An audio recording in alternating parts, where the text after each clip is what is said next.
Hello বন্ধুরা, আজকে share করব মটর পনিরের রেসিপি।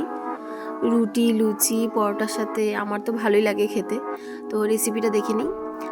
এখানে আমি নিয়েছি 300 গ্রাম পনির, 3টে পেঁয়াজ, একটা বড় টমেটো, হাফ ইঞ্চি আদা, হাফ রসুন আর প্রায় 700 গ্রামের মতন মটরশুঁটি। এবার প্রথমে পনিরগুলোকে একটু ভেজে নিতে হবে। আমি সাদা তেলে ভাজছি এখানে, হালকা লবণ, হালকা হলুদ দিয়ে একদম আলতো করে ভেজে নিতে হবে। বেশি ফ্রাই করে নিলে পনিরটা পরে শক্ত শক্ত হয়ে যায়, একটু ড্রাই লাগে।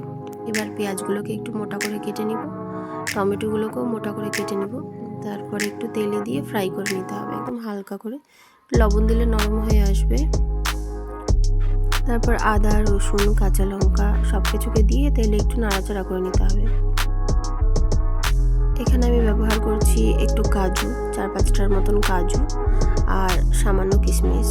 আমার মনে হয় এটাতে একটু ফ্লেভারটা অন্যরকম আসে, মানে এটা আমার পার্সোনাল মতামত। এবার ভাজা হয়ে গেলে একটু সাইডে তুলে রেখে দেবো ঠান্ডা হওয়ার জন্য।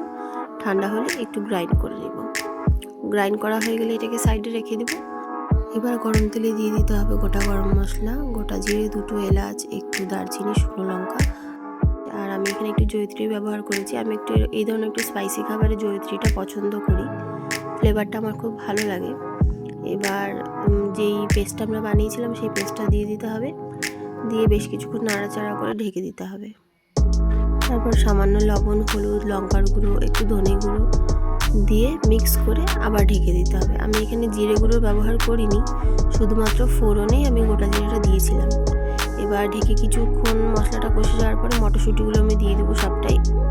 দিয়ে দেওয়ার পরে আবার একটু নাড়াচাড়া করে ঢেকে রাখবো একটু জল দিয়ে, তাহলে মশলাটা একটু ভালো কষবে আর মটরশুঁটিটাও নরম হয়ে আসবে। এবার প্রায় 5-10 মিনিট পরে ঢাকনাটা সরিয়ে দেখতে হবে সবটা সিদ্ধ হয়েছে কিনা। তারপরে একটু গরম মশলা দিয়ে দেবো 1 চামচের মতন, সামান্য ধনে পাতা। আর পনিরটা আমি সবার লাস্টে দিচ্ছি, কারণ আমার পার্সোনালি পনিরের যে একটা গন্ধ থাকে, ফ্লেভার থাকে, সেটাই ভালো লাগে। এবার পনিরটা দেওয়ার পরে ঢেকে 1 মিনিট রেখে বন্ধ করে দিব। তো রেডি মটর পনির। তোমাদের কেমন লাগলো আমার রেসিপি অবশ্যই জানাবে। Thank you so much.